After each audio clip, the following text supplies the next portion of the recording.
హైదరాబాద్ బోయిన్పల్లిలోని మేధా పాఠశాలపై చర్యలు తీసుకుంది విద్యాశాఖ.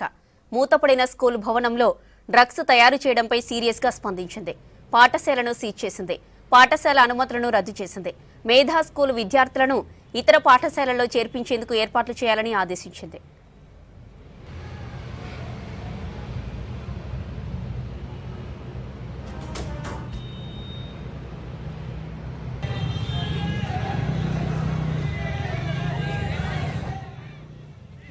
మూతపడిన మేధా పాఠశాల భవనంలో నిన్న దాడులు నిర్వహించింది ఈగల్ టీం. పాఠశాలలో ఆల్ఫాజోలం తయారీ యంత్రాలు, 7 కిలోల ఆల్ఫాజోలం, 20 లక్షల నగదు స్వాధీనం చేసుకుంది. ఈ ఘటనతో పాఠశాల అనుమతి రద్దు చేస్తూ ఆదేశాలు జారీ చేసింది విద్యాశాఖ.